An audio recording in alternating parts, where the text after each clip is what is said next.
In a world of horror, countless hours of cinema, what is truly terrifying? What will keep the kids up at night? What scene can never be unseen? Join us as we watch everything horror and discover the 13 degrees of screams.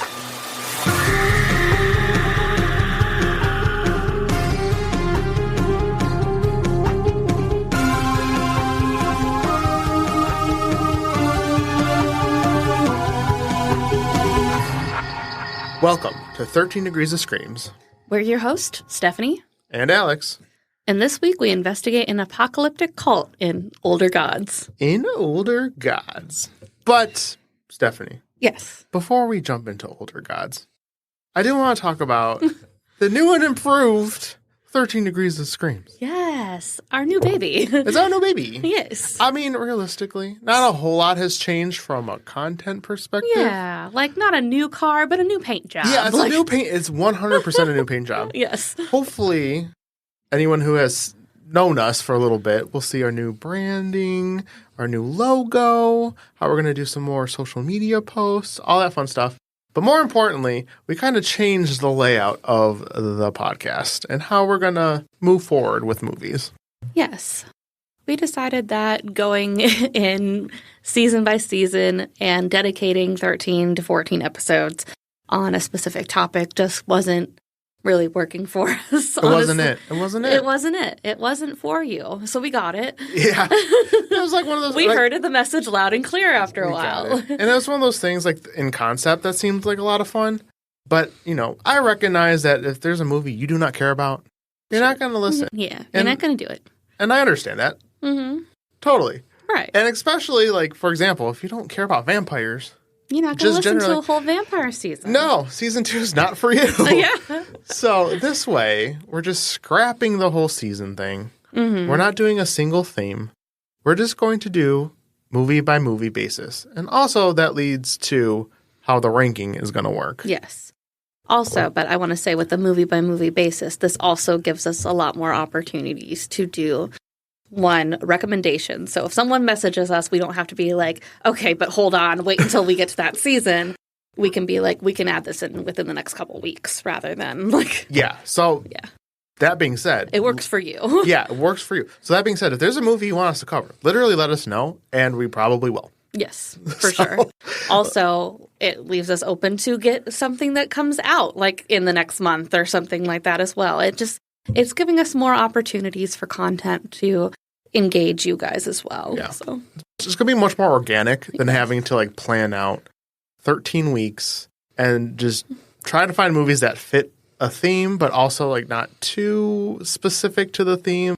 It was just a lot. And again, you don't want to listen to 13 movies that you don't care about. Right. So this way, you could pick and choose what movies you want to actually know about. Yeah. Yes. So all good things. It's only to service you. We want the best for you. Yay. It's all for you. We love you. This doesn't benefit us at all. No. This is all just for you. So instead of rating the movies against each other, which also leads to some confusion, because if you just listen to one episode, and my example, I was thinking about this, is like if someone listened to the Ghost season and they see that we rated 13 Ghosts as our scariest movie.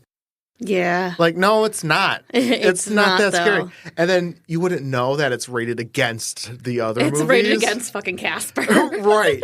So, like, when you see, like, oh, we said 13 Ghosts is the scariest movie. Yes. We sound crazy. Yeah. Right? For sure. So, instead of rating it against other movies, we are just rating it as a whole, as itself. So, there's no more trying to compete with other movies. It's just, we're still doing honestly where we see it rather than compared to 12 other movies. Exactly. So we're still doing a scale of 13, and we kind of broke them down into little subcategories. We'll kind of talk about what that rating looks like when we talk about the rating of this movie that we're going to cover in this episode. Just so we can get on with the episode. Right. Just so you could get on with it. Because we have a special episode today, actually, Stephanie. Yeah. Yeah, Older Gods. We were actually reached out by the people who made Older Gods. And we were provided a screener from Holly Kehoe. She is the associate producer of the movie. So she provided us with a link to watch the movie, and we're going to cover it today. Yes. Thank you. By the way, we appreciate it. Yes, thank you. Please feel free to send us additional stuff. Yeah, if you have a movie you want us to watch. Like, yeah, like I don't make movies, but if I had a movie, I'd be sending it to us. Oh, Stephanie, just gassing us up. Yeah. I mean, when I say we'll cover, like, pretty much, well, I don't want to say any movie, but, like, if you have a recommendation, we will 100% check it out. Yes. But that being said, we covered Older Gods. And what did you think about it? Different. So it's described as, like, finding a friend that was taken in by, like, an apocalyptic cult. So I thought more of, like, a Jonestown kind of situation, I guess. Okay. Or, you know, like a cult that believed that they ascended and then they're just not there anymore. So he's just kind of, like, picking up their remains to see what happened. Mm-hmm. I didn't know he was going to be, like, you know, directly interacting with the cult a lot. Yeah. So it was completely unexpected. And I guess, too, when I found out it was Lovecraft, I was like, oh, okay, what's this going to be? The title itself, Older Gods. Well, for sure. Yeah. So, I mean, it had to be. Yeah. It had to be Lovecraftian, right? Mm-hmm. So, yeah, I didn't really have an expectation going in, but I will say our main character really takes the plot. Like, it's all on his shoulders. Oh, yeah. Like, make or break, it's on him. And I thought he did a really good job. Right. Especially, like, kind of diving into his descent into, like, madness almost. Yeah, and I mean, like, yeah, there are other people involved. He does talk to other people, but almost in a way, he's kind of like a one-man show in a sense. Like, oh, for sure. The talks he's having with just himself sometimes are a lot. So I respect the hustle. Respect the hustle. Get in there. You do also, like, we'll get into the plot, but you kind of find out a lot through tapes of his friend, too. Mm-hmm. So that character also had a lot to do while it's mostly told through tapes. But that's still a lot to have to, like, convey. Like, right. This is actually between happening. The two of them, yeah. Yeah. While they're, like, in two separate spots, like, they're not actually talking to each other, it kind of felt like they were, in a sense. Yeah. And there's a little bit more, like, telepathy than I expected, but it's just because he's mainly our dude, you know? Like, like I said, he does talk to people, like, one line here or there sometimes, but no, he's mainly doing it all himself. Yeah. That's a lot to have on your shoulders. Like, couldn't be me. Mm-hmm. But it's impressive, to say the least. Yes. Man should have got the hell out of Wales. Right? I mean, we'll get to that in the plot, but I would have been like, no, sorry, my dead friend, but you're dead. Mm-hmm. And I no longer care. So, I gotta go. I'm not looking into being dead right now. Stephanie, if you die in mysterious circumstances, I'll poke around a little bit, but the second I see any bullshit happening, like, sorry, she's gone. The moment an entity tries to communicate with you in your mind, like... Well, you know what? Ooh, I'm a little interested. Yeah, I might be like, hey, so what can you tell me? Got some secrets of the universe? Yeah. Huh. Maybe I would exploit it. Ooh. I give you money. You give me money. I give you money. How does exploiting somebody work? I don't know how you exploit an entity. Let's just say that. I'll figure it out. It's fine. Are you ready to dive into some movie background? Yeah, for sure. So, Older Gods is a 2023 psychological horror movie written and directed by David A. Roberts. The story revolves around a man as he descends into madness while investigating an apocalyptic cult that caused the death of his friend. The movie is a slow burn that relies more on dread and mystery than gore or jump scares. The movie was filmed in Snowdonia, Wales, with a small cast and crew. The filming location actually had no drinking water, and they filmed during the hottest week of the year. And because of that, the nearest towns actually ran out of drinking water. And then, on top of that, there's no phone signal or internet, so anything they had to bring with them, they had to print out. Oh, God. Yeah, so they were really, like, isolated. Right. Like, no joke. And doing this all old school. Right, I know, exactly. And I was thinking, like, that would probably actually put you in the mindset of the film. What's happening, yeah. Which is probably a benefit. Like, that sounds like terrible working conditions, don't get me wrong. No, yeah. But, like, that might have actually, like, helped. Right. I feel like, no, you're actually... It makes it more realistic for them. Yeah. So I thought that was really interesting. And I will say there's actually a lot of videos you can watch on YouTube that goes into some background on the movie. I would definitely recommend, some behind-the-scenes stuff. Yes. So definitely check that out, because that's where I found a lot of this information. So. Nice. Look it up. It's really fascinating stuff. You can stream this movie on Amazon Prime and Apple TV, but it is also coming out to DVD in the near future. So if you want to watch this movie, you can stream it on one of those platforms, or you can wait till DVD. Yes, for physical media. Yeah, I'm a big fan of physical media, so We have a friend that is as well. So I mean, when streaming's dead and gone one day, what are you gonna do? yeah. You own nothing. Gonna go back to Netflix sending you videos in the mail. Exactly. So buy your DVDs, people. Damn it. Right. Sorry. I just still like physical media. Although I will say streaming is convenient. Yes. But buy DVDs. I feel the same way about streaming and owning something, like I did when we talked about off the show, you buying a Kindle recently. It's a good way to filter out your rubbish material that you don't want to be this is for everyone to see that I've read this, that it was complete garbage. On my shelf. Here you go. Here's this book that was trash. Yes. You could actually have it. Just take it. But yeah. I use this as a doorstop now. I use this as toilet paper. So many sheets. Right. Would you like to get to the plot? Yes, I would. Okay. We see a group of masked individuals seemingly sacrificing people at a fire.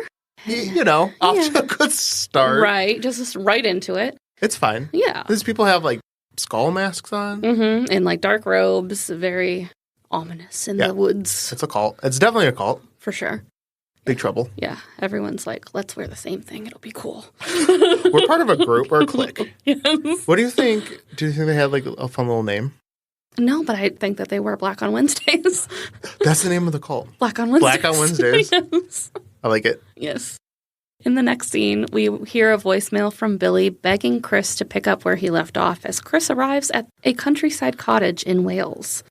Would you pick up where someone left off? It's a weird call to get. It sounded very desperate, but maybe depends, I guess. What's in it for me? Billy and Chris, we find out, are childhood friends. So I guess they weren't always in contact recently, but something suspicious has happened to Billy, at least what we're going into. And Chris is like, wow, well, I wish I was here for him. Wish I was there for him. And then he gives you a call or leaves you this voicemail. It's come to me. Come find out what happened. Yeah. Come find out. Please. You're just wow, I really wish I was there. Thanks, Chris. Are you sure? Sorry. The way you said that. Wow, I really wish I was there. But, I mean, no, it's not like that in the movie. No. But grief is a big driving force for him and guilt. For sure. Yeah, I get it. I understand. However, it's a lot. Yes. It's a lot to ask It's for. A lot to take on. Yeah. Yeah. Everybody that talks to Chris from home, on the phone, is you sure you want to do this? You sure? You positive? You can always come back. Maybe you should.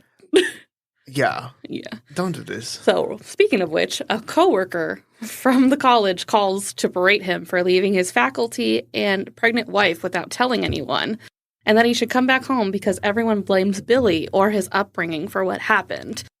What happened, quote unquote, because we're not sure what happened at that point. Mm-hmm. But Chris only blames himself, so obviously Chris was I'll just hang up on them and not talk about this. I'll just pretend that I didn't leave a pregnant wife. Yeah, right. Oh my God. Yeah. It sounds like she's ready to have this baby soon, too. Yeah, dude. It's a little stressful. Something. Right. And he's like, you know what? You're fine. Yeah, you'll deal. Yeah. This is I understand feeling responsible, I guess. I wish I knew a little bit more, why does he feel this strongly about it? I know he wasn't there, but, that's not your fault. Yeah. The more we go throughout the story, I feel he talks to Billy's mom at one point, and it sounds like Billy was kind of just going down a weird path and, getting a little bit more mentally unwell the further he went, basically calling with ramblings to Chris. So sometimes he wasn't taking his calls because, it's a lot of, right. I don't know, conspiracy theories, it sounds like, or, just weird thoughts he was bouncing off in his head. Yeah. So the sad thing is everyone's pretty much only responsible for their own mental wellness and stuff too. So if obviously you sympathize for someone and you want to help them get help, but it's always usually up to the individual to get help for themselves. Right. For sure. So sorry, deep thoughts. Yeah. Mental health. This is it's an important message though. Seriously. It's your own responsibility. Yeah. I'm saying checking on your friends. Don't just cut them out. Right. Obviously. No, if they're experiencing something, obviously don't be you do you, bye. Like, Goodbye. And maybe Chris did that. Maybe that's why he did feel so. I guess that's why, like, he felt like he needed to pull him back from that, but that's why there's so much guilt there. It's not really clear to me. Because even Billy's aware, like, okay, so I'll get to it. Yeah, we'll get there. We're just on our soapbox now. Just talking about, like, check in on your friends. Yes. Get help. So we learn that Chris is trying to cope with the loss of Billy, supposedly at Billy's own hand, and understand what led him to do that. In Billy's cottage, we learned that this is actually Billy's cottage from his mom. This is where he had been spending all of his time. Chris goes through stuff Billy left him, including detailed footage and research of those that experience a primordial fear across the world. And apparently there's a lot of primordial fears. I was, like, looking it up, and I thought it would be just what this is talking about. No, it's a lot. Really? Yeah, like there's several different primordial fears. Ugh. No. It's like a type of fear, but not like a specific thing. Okay. Yeah. So a primordial fear exactly are those that are deeply rooted in the human psyche, born out of our ancestral need for survival. It's considered an older and earlier form of fear. Okay. Which is experienced by embryos, fetuses, children, and animals. What? So, like, deep ingrained in your subconscious, it sounds like. Huh. Yeah. But this specific primordial fear is the belief that your existence is truly insignificant in comparison to the whole universe, and that the hopelessness that accompanies that understanding leads to a bleak and suicidal perception, like, why would I go on? Why would I work? Why would I have a family or something like that if it doesn't matter at all? Which is way down deep sad. Yeah, seriously. I every once in a while, like, I used to do this. At nighttime, I would lay on my back and look at the sky and, like, really just think how big the universe is. Yeah. And, like, I would get lightheaded just thinking about that. Like, just, like, how crazy that is, that we're just, like, these little tiny beings. Little dots. On this little tiny planet in a vast openness of nothing. It's just, it's crazy to think about. Yeah. I don't recommend it. Don't think about it too hard, because it is kind of scary to think about. So Billy learned that those who refuse to kill themselves believe that enough violence and chaos will awaken an ancient god known as the Origin. Billy leaves Chris with the option of taking the information he collected to the authorities, or to finish his investigation to relieve himself of his guilt. And I'm not sure why the authorities are involved. It's pretty much pointed out that it was suicide at his own hand, but maybe his death was so suspicious authorities were involved. I'm not sure. They never really go into, like, what everyone's talking about and stuff like that. I think it was like you could present the evidence that is laid out in front of you. And and leave it at that. Yeah, because Billy was trying to, like, investigate himself, and he kind of went down the rabbit hole. Yeah. Although it's not that he went down the rabbit hole, his group was, like, getting picked off by these people. Yeah, basically. So yeah, he was in, like, an expedition with, like, 4 to 5 other people, and, like, eventually it was just down to him and this woman, and she eventually got sucked into the cult as well, in a way. Yeah, and then they were getting suspicion placed on them because murders were happening where they were going, because the cult was, like, kind of following them around. So I think it was just like, you could, like, end it now, or you could kind of finish the job, kind of. That's what I got out of it. Kind of. Like, you could just finish this for me, kind of a thing, or you could just leave it at that and just take the information home for the authorities to take care of, or that's what I got out of that. Away. That's what it seemed like. Yeah. But it basically did imply, like, but this will, like, ease your guilt. Right. I'm like, man, like, manipulating him after his death. Just so you know. The funny thing is, at one point, he tells him he shouldn't feel guilty about anything that happened to him, but also, like, if you really want to use this guilt you've given yourself, maybe you can do this. Just a thought, you know. Just a thought, maybe, you know. Might really help me out. Billy, stop it.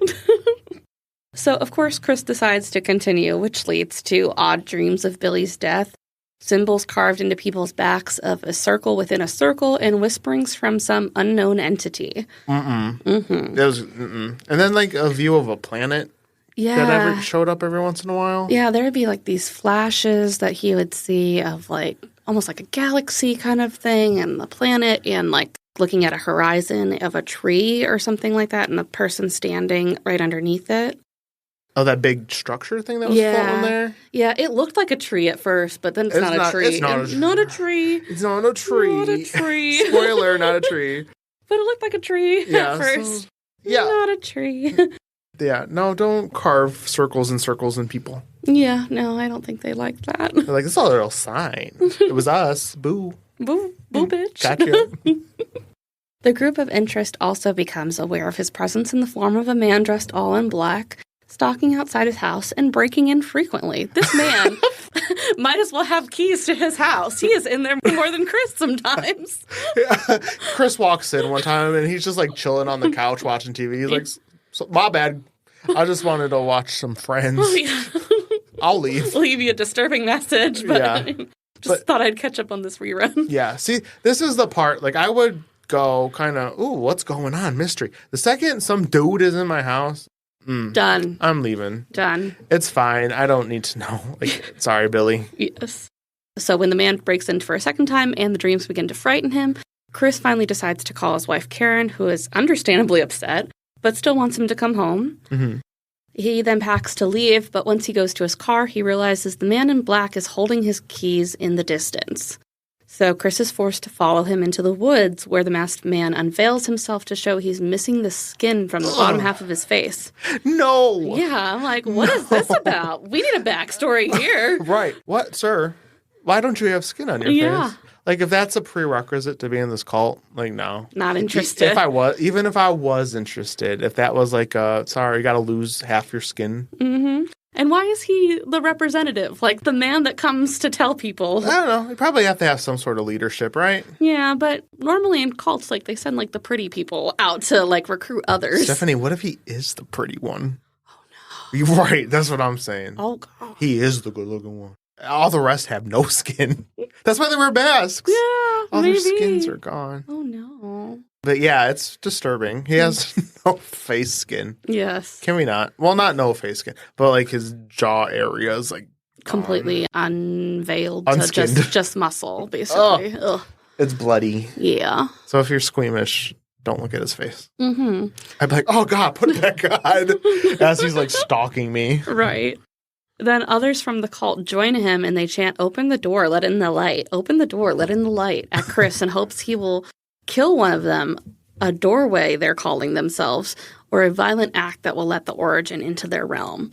Chris tries to run from them as dead birds crash to the ground around them and evades them temporarily in the cottage, but they threaten the lives of his unborn child and wife, saying they'll never leave him alone. So it's one of those instances, like, even if he leaves, we're still going to be here. Right. And that's the shit that scares me. It's like, it's one thing to leave like a haunted house and like not following you or something like that, or like escaping. But now he's done screwed up. Right. Because no matter what he does, he's going to be tormented. Probably. That's what I got. Yeah. So I was like, oh, well. I feel like, too, there's always like a 50-50. Like, do you call their bluff? Like, that's fair. I'll believe them. Like, out of sight, out of mind? Like, see, I feel like you right. Oh, shit. For one, I'm pretty gullible as a person just generally. But also, do you really want to, like, chance that? I guess so. Yeah. Right? I mean, but, like, what are you going to do? Maybe, like, wait it out somewhere, like, not back home with your family and just be like, did they follow me here to Massachusetts? Or like, yeah, just go, like, somewhere else. Yeah. And then see if anything happens. Right. And, like, wait a month or so and see if, like, do you have any more weird break-ins? Right. Is there a guy outside? Yeah. You'll know right away. Yeah, that's a good way to test it. I didn't even think about that. Yeah, they're very fast acting. They're not subtle. No, they're like ready to go. Right. Chris attempts to leave again, but receives a call from Karen, who is furious with him for saying awful things about their family. It appears his discussion with the entity in his mind was somehow sent to her in a voicemail, but like everything negative the entity said about his family, I guess, came from Chris. Or that's at least how she heard it. Right. And she wants him to stay out of their lives. Like, don't come home. Oh, shit. Yes. Okay, bye. So, with nothing else to return to now, Chris confronts the cult in the woods and accidentally kills a member that sneaks up on him. The rest of the members gather around him. They carve the circle within a circle symbol in his back and command him to submit to their collective, as he's been chosen to awaken the origin. Bro. bro, why you gotta be me? Like, see, at this point, I was like, is Billy in on this? Like, yeah, did Billy, I was like waiting for the mask guy to be like, it's Billy. That's what I thought too, because I'm like, what are the odds that his friend died? And then all of a sudden, Chris is willing, first of all, to even explore this whole situation. And they're like, that's him. Right. I kind of thought it might have been like an elaborate ruse to get Billy, like, let's hang out. Like, what I thought let's hang out in Wales in this cult. Yeah. We'll be friends. So he's like, I'm dead. Secretly. Yes. But no, it's not Billy, just to clarify. It's just, It's not. I mean, we do find out he was more involved than he was actually, like, speculating it. Mm-hmm. So the origin is a Cthulhu-like creature he's seen in his visions, and it beckons him to release it into the light. Obviously, Chris isn't interested in doing that, so the man in black gets upset and tells him not to be a coward like Billy, who was also chosen but rejected this chaotic power by killing himself. It's like, is that what you wanted, though? So maybe, like, Billy was the chosen one, and then Chris shows up and like, close enough. He'll do. He'll do. Same hair. Yeah, they knew each other. Yeah. They're friends. Right. That's fine. And Chris is, like, oddly proud of Billy for standing up against the cult because he was bullied and abused by his father as a child, and does the same thing by stabbing himself in the neck. He's like, yep, done here. And we're like, all right. He joins Billy in a heaven-like place where Billy is at peace, but tells Chris he can't stay as he still has to meet his son. And he's like, a son? Because he didn't know Yeah. he was having a son. Mm-hmm. And Chris awakens in the hospital, apologizes to Karen, and she wants him to come home, like all hunky-dory now. But all is not as it seems, as a dead bird lands in the doorway of his room. See, this is why So you they're don't... still coming. This is why you don't fuck with ancient gods, guys. Right. I'm telling you, if you're listening to the podcast, do not mess with ancient gods. Yes. Do not do this. Yeah. Because now Chris is screwed. I don't know. Cthulhu is a weird one for me. Like, I played the game Call of Cthulhu, and it's just based off of the H.P. Lovecraft book, obviously. Mm-hmm. And I felt like whatever I did, it was going to be a bad option. Like, no option seemed good. No, it's just varying degrees of bad. There's like bad, and then there's more bad, and then the baddest. Yeah. So it's just really just weighing your possibilities and what least amount of damage am I going to do by doing X, Y, Z. It was always like equivalent, though. It's like, so like, hey, you can chop off your left hand as a sacrifice for me, or chop off your right hand. And I was like, oh, But no, there is, I mean, one is better than the other. Whichever one you're not dominant in, I guess. you cut off that one. Okay. That's a bad point, but still. I see what you're saying. Same, though. But it's like, on the surface level, they seem the same. Mm-hmm. But like, there's some nitty-gritty details Yeah, that you need you just gotta think about it. You just gotta think about it. That's how you really trick ancient beings. Yeah. You just gotta beat them at their own game. Mm-hmm. Be like, I don't need my left hand. I'm a righty. Joke's on you, I don't got no hands. I already chopped them off myself. Eat it. Beat them to the punch. You're like gnawing off your hand before you could realize. Before they even contact. No, you must do it before.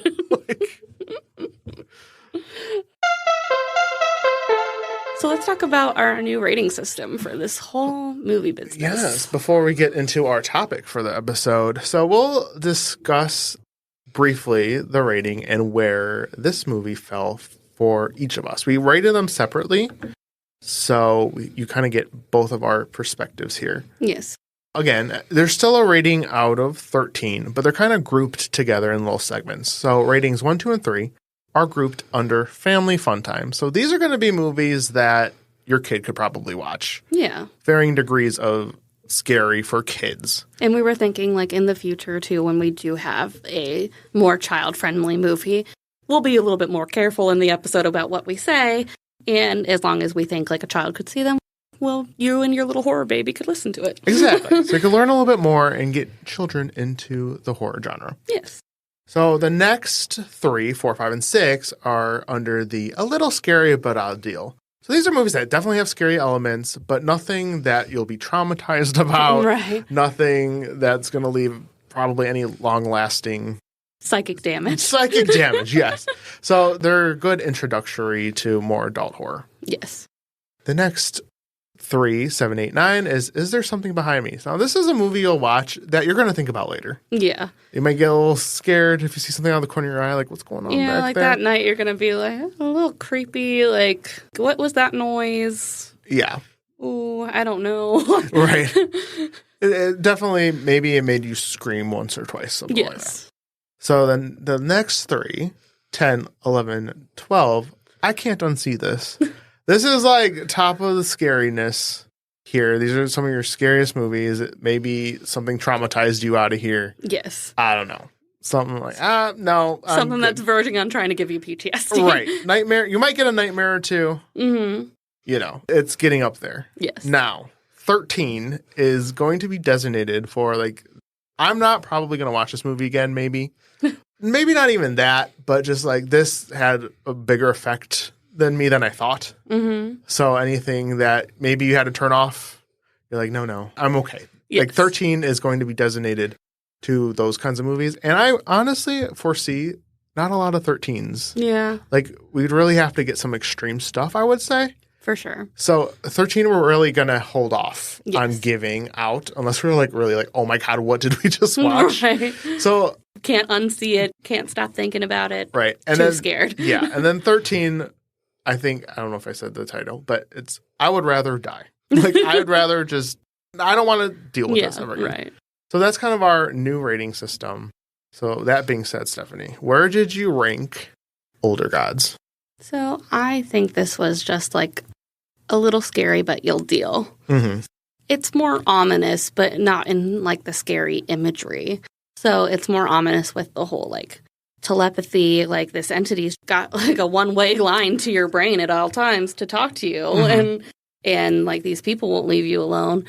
So it's not outright gory or, horrific in what all is happening. It's just more about like, unsettling. Yeah. Like, how's this really going to play out kind of thing. Mm-hmm. So I think it was suited for that category, and I give it like a nice middle of the road 5 in there. Okay. I also gave it a little scary, but I'll deal, but as a 6. Yeah. The reason it's bumped up a little bit more for me is, again, I agree with everything you said. The movie itself was creepy, but it's one of those movies that the more you think about, like if this happened to me, like the situation he's in is absolutely terrifying. Mm-hmm. So that bumps it up a little bit. Like it's not just like a serial killer or a slasher movie. Like there's more implications than just like you're gonna die. Right. Like you might die and be like trapped in the cosmic horror. I don't know. So like that mystery behind it bumped that up a little bit. But I agree with absolutely everything you said. And to be fair, there's not like most horror movies, you can kind of like see a way out of it. Like they just have to do this and this, or, just simply leave or something like that. This, I don't see what you're supposed to do to really avoid it, because it seems like he came up with the one solution and it still didn't work. Yeah. So I guess he just has to be part of that cult now. Right. Because, that's the only option. Right. And that's terrifying. Mm-hmm. That's scary. Yeah. So what, average 5.5 out of 13? Yeah, I think so. I think it is a good introductory movie. Yeah. For horror. Again, it's not gory. There's no real jump scares.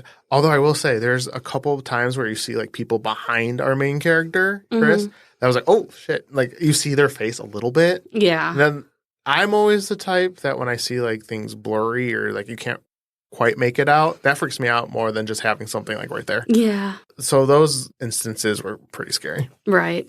Eek. Are you ready to get into our topic? I am. I actually covered H.P. Lovecraft and Cthulhu. Ooh, interesting. So just a little biography here. Howard Phillips Lovecraft, better known as H.P. Lovecraft, was an American writer born on August 20th, 1890 in Providence, Rhode Island. Lovecraft is renowned for his contribution to the horror genre, particularly his creation of cosmic horror, which explores the insignificance of humanity in the face of vast, unknowable cosmic forces. Lovecraft's childhood was marked by tragedy and isolation. His father suffered from psychosis and was institutionalized when Lovecraft was only 3 years old.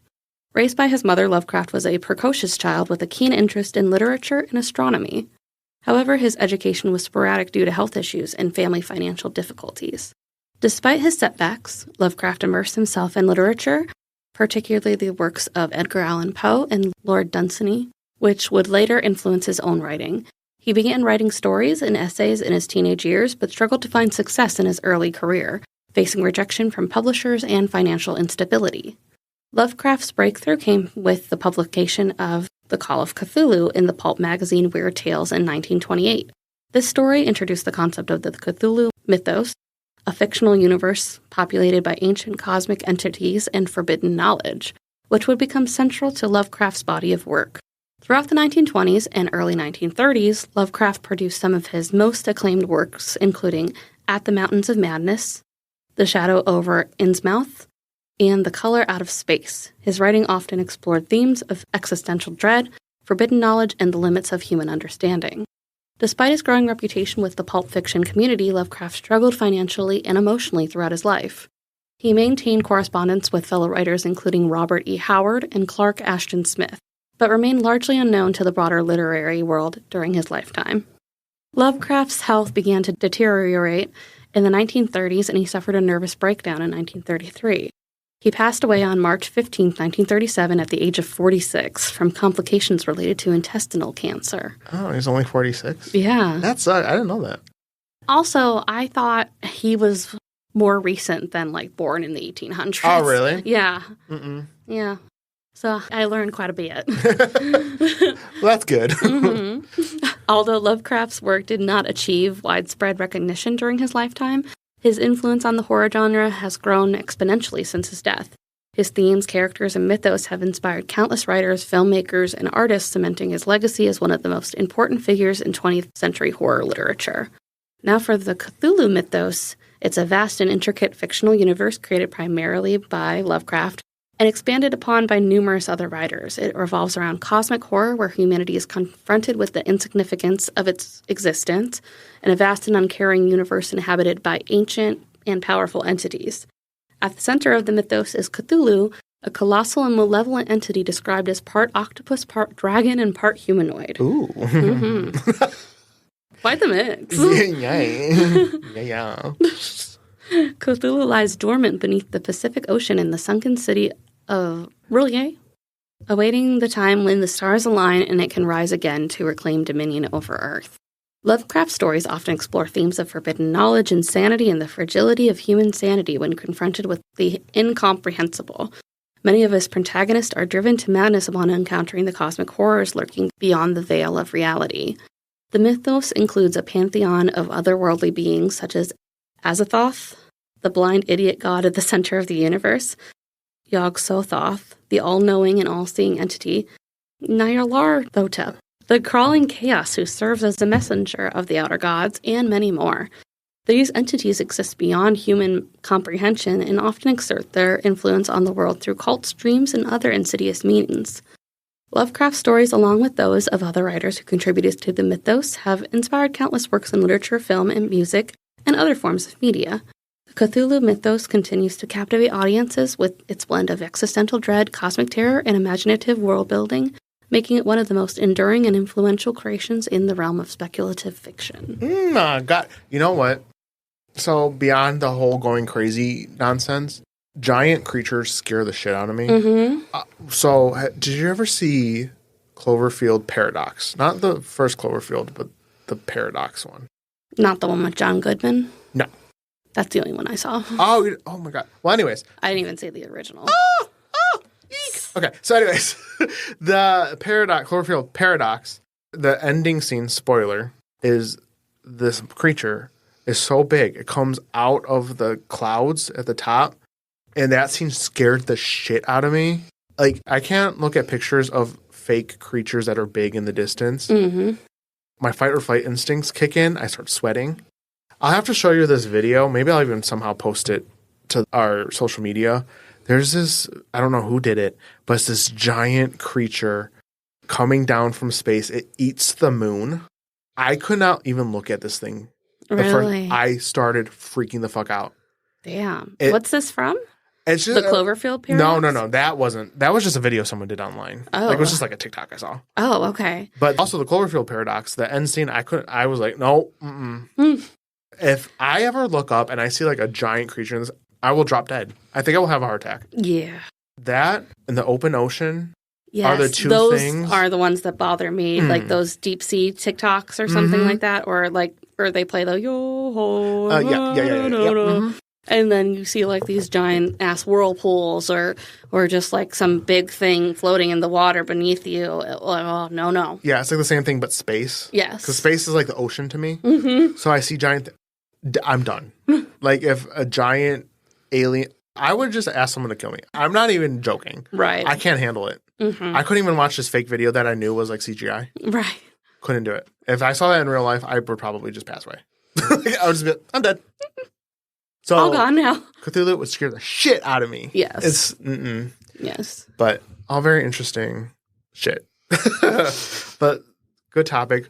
But to wrap up Older Gods, definitely go see the movie and follow it on social media because it was a good time. Yes. Especially if you love Lovecraft. Yes. And cults. And cults. And scary old gods. Yes. And older gods. And Cthulhu. And Cthulhu. All that stuff. Yeah.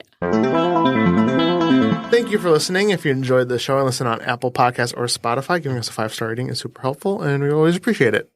Yes, and you can also comment now on Spotify, so we'd love to hear from you just to let us know how we're doing. That would be great. You can find us on social media using 13 Degrees of Screams.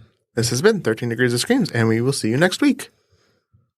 Down, down, down to the bottom of the sea. We'll hook up with SpongeBob and his friend Gary. Down, down, down. What is that? It's from SpongeBob, obviously. Oh. I just don't remember what episode now.